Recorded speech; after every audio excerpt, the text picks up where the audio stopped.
चूक परिवर्तन होगा अगर आपने इसे माना तो। मेरे दोस्त ने बताया कि वो कंप्यूटर पर बैठा हुआ था और उसने कुछ शेयर मार्केट में अपने बिजनेस लगाया था। आजकल सभी लगाते हैं। बहुत टेंशन में था कि लॉस ना हो जाए और अचानक उसे लॉस हुआ और वो इतना घबराया, वो घबराहट इतनी हुई लॉस होते हुए देखकर कि उसके सीने में दर्द हुआ बहुत तेजी के साथ। जब सीने में दर्द हुआ तो उसने सोचा कि पास के कमरे से किसी को मदद के लिए बुला ले। लेकिन क्या हुआ कि उसकी आवाज़ ना निकल पाई। वो तड़प के बेड से नीचे गिर गया और उसे एक थोड़ी सी रोशनी आती दिखाई दी और एक भयंकर बड़ा लंबा चौड़ा साया दिखाई दिया। जिस साय ने उससे कहा कि मिस्टर रॉनी, आपका समय पूरा हुआ इस पृथ्वीलोक पर, अब आप चलिए। साय का जो रूप रंग था वो कुछ नाटकीय था। तो रोनी ने कहा, देखो यार, मुझे टेंशन मत दो। तुम क्या ड्रामे के कपड़े पहन के मेरे घर में आ गए? कहाँ से ड्रामे के कपड़े पहन के मेरे घर में आ गए, ये मूछ वूछ लगा के? यार, मेरे शेयर मार्केट में बहुत नुकसान हुआ है और मेरे सीने में बहुत दर्द है, मुझे किसी अस्पताल पे ले चलो अगर आ गए हो तो।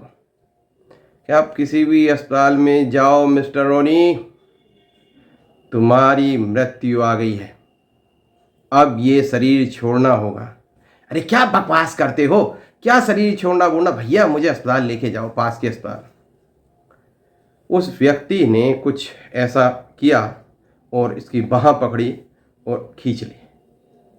रोनी ने देखा कि उसके ही जैसा एक डेड बॉडी पड़ी हुई है और वो व्यक्ति उसे हाथ में लेकर खींचकर चल पड़ा।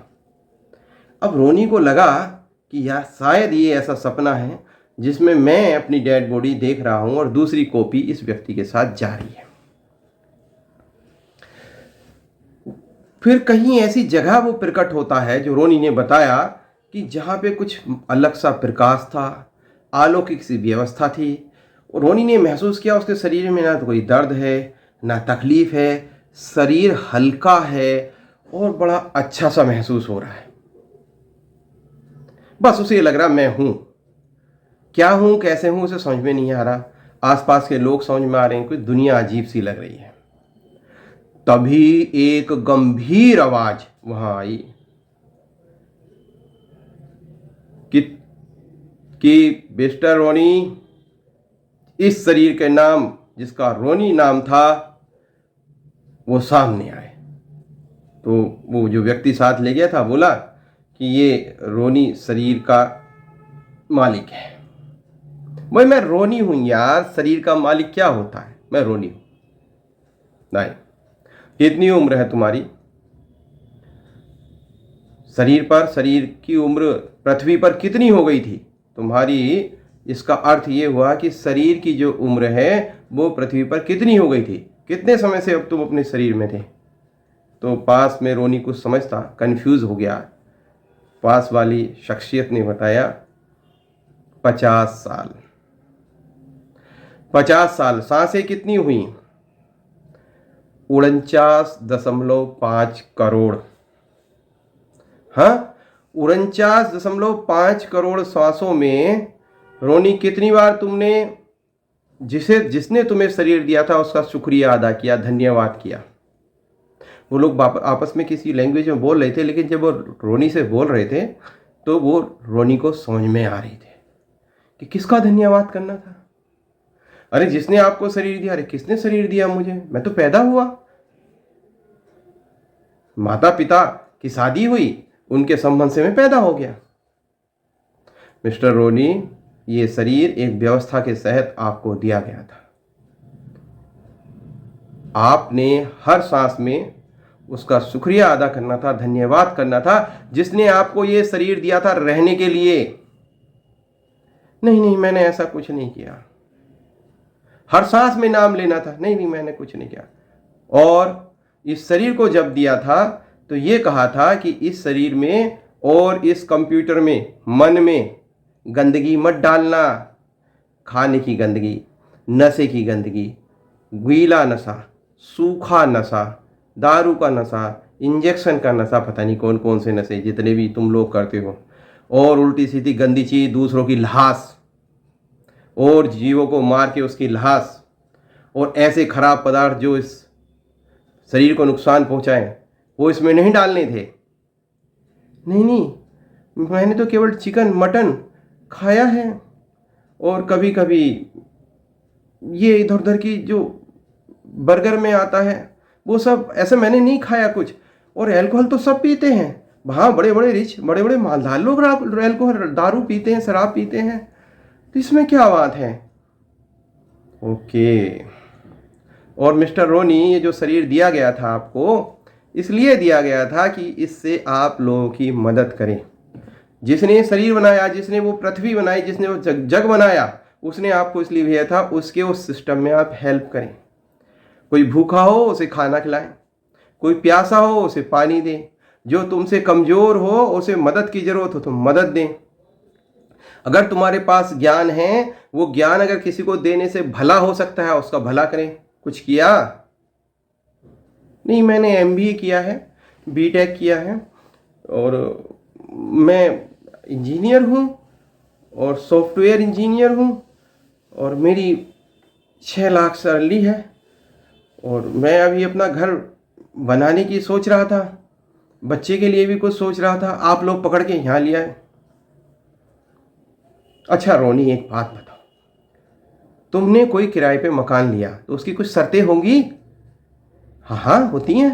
क्या क्या शर्तें होती हैं? मकान को साफ़ सुथरा रखना है, टूट फूट नहीं होनी है, उसकी मेंटेनेंस का ध्यान रखना है, और जो उसका किराया है वो पूरा चुकाना है, मकान में कोई गलत व्यक्ति को नहीं ठहराना, उसका दुरुपयोग नहीं करना। अरे रोनी, इसी तरह तो ये शरीर दिया गया था तुम्हें किसी ने नहीं बताया? शरीर तुम्हारा घर है, मकान है, मंदिर है, इसको दिया था। और इसमें जो सांसें थी, हर सांस में देने वाले का नाम लेना था। ये उसकी किस्त थी, फीस थी, नाम जप। माला कैसे करता? मैं रोज ऑफिस जाता हूँ, काम करता हूँ, मैं नाम कैसे ले सकता हूँ? सांसों सांस सारी दुनिया के इतने चक्कर होते हैं, कैसे ले सकता हूँ? अरे रोनी, अब तो तुम्हारा संसार बहुत फॉरवर्ड हो गया है। एक छोटा सा ऐसा काउंटर ले लेते, लोगों से बात करते, जेब में रखे रहते, बात बंद होती, फिर नाम ले लेते। कौन सा नाम लेता? जो भी तुम्हें प्रिय हो, वो सर्वशक्तिमान है, सर्वशक्तिमान ईश्वर का सिस्टम है, आप किसी भी नाम से उसका नाम ले सकते हो। नहीं नहीं, मुस्लिम तो कहते हैं अल्लाह ही होता है, उसके अलावा कोई और नाम नहीं होता। हिंदू कहते हैं उनकी जो नाम है वही होते हैं, सिख और नाम बताते हैं, ईसाई और नाम बताते हैं, कौन सा नाम लूं मैं? रोनी, वो सर्वव्यापी है, सर्वशक्तिमान है, आप कोई सा भी नाम ले सकते थे, बस ख्याल करते हो सर्वशक्तिशाली का नाम ले रहे हो, वो उस तक पहुंच जाता है। तुमने कुछ नहीं किया। बड़े दुख की बात है, तुम्हें इन कष्टों में जाना पड़ेगा जो तुमने अभी लोगों के मन दुखा के बेईमानी से पैसे इकट्ठे किए हैं, और उन पैसों का दुरुपयोग किया, उसके प्रति जो काम हुए हैं, जो आपने जाने अनजाने पाप किए हैं, वो सब उसका आपको जो दंड विधान है, जो उसका परिणाम है, वो भुगतना हो। कौन सा परिणाम? देखो बेटा, तुमने दूसरे का बेईमानी की थी, याद करो। वो मेरी इंटेलिजेंस ही थी, उसके बाद उसे दुख हुआ था, परेशानी हुई थी, हुई तो थी, अब वो तुम्हें झेलनी पड़ेगी। तुमने उसे काटा था? नहीं, वो तो सब काट ले हैं, काटना क्या है, वो तो मैंने भोजन के लिए बनवाया था, सब भोजन करते हैं। अब तुम्हें भी ऐसे कटना पड़ेगा, सेम पीड़ा, वैसे ही दर्द आपको होगा, कट के अलग नहीं होंगे, क्योंकि यहाँ शरीर स्थूल शरीर नहीं लगी, दर्द वही होगा। हैं? अच्छा, तुमने तो वो फिश थी, याद आ रही है? वो तुमने जिंदी ही तल दी थी, स्वादिष्ट होती है, बस तुम्हें ऐसे ही थोड़ा सा तला जाएगा, वही दर्द होगा। जो तुमने दिया बेटा, वो ब्याज मिलेगा। अगर तुम ईश्वर का नाम लेते तो उसके परिणाम स्वरूप तुम्हारे कुछ कर्म कट सकते थे। और बेटा कुछ कर्म तो यहाँ के बाद दोबारा जब तुम्हें जन्म मिलेगा जिस भी रूप में, उसमें ही तुम्हें कुछ कर्म भी सहन करने हैं। क्या क्या कर्म जी? उस बच्चे की तुमने टांग काटी थी, याद आ रही है? नहीं नहीं, जानबूझ कर नहीं काटी थी, बाई एक्सीडेंट कट गई थी। बाई एक्सीडेंट इस बार जब तुम पैदा हो गए तो तुम्हारी टांग कटेगी। लोग कहेंगे इस बच्चे का क्या कसूर, ये बच्चा तो पैदा हुआ, क्या सिस्टम है। लेकिन तुम्हारे कर्म इतने हैं कि वो एक जन्म में खत्म नहीं हो सकते, और 50 साल तक तुमने कलेक्शन ही किया है। रोनी ने कहा उसे पसीना आ रहा था, आंख खुली, भड़बड़ाया और बोला मैं कहाँ आ गया। उसने जल्दी से हमसे बात की और हमने कहा कि सदगुरु कोई भी हो इस समय उनसे संपर्क स्थापित करो, रास्ता लो।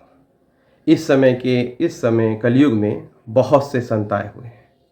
संत प्रेमानंद जी महाराज, संत राजेंद्र जी महाराज, हमारे गुरु जी ब्रह्मचारी जी महाराज, बहुत संत आए हुए हैं। हाँ, धोखा भी है। अंतरात्मा से आप देखोगे तो आपको पता चल जाएगा। संत निस्वार्थ भाव से काम करते हैं, कोई स्वार्थ नहीं होता। किसी संत की शरण में जाओ और जो वो नाम दें, और जब तक नाम ना मिले, जब तक जो नाम अच्छा लगे उसका जाप करो, जो मंत्र अच्छा लगे उसका जाप करो। और जब संत पकड़ के आपको नाम दे दें तो फिर उस नाम का जाप करो, उसके अलावा कोई रास्ता नहीं है। स्वप्न रोनी का था, समझे हम, और हो सकता है समझे हो आप। कर लीजिए फॉलो। नमस्कार।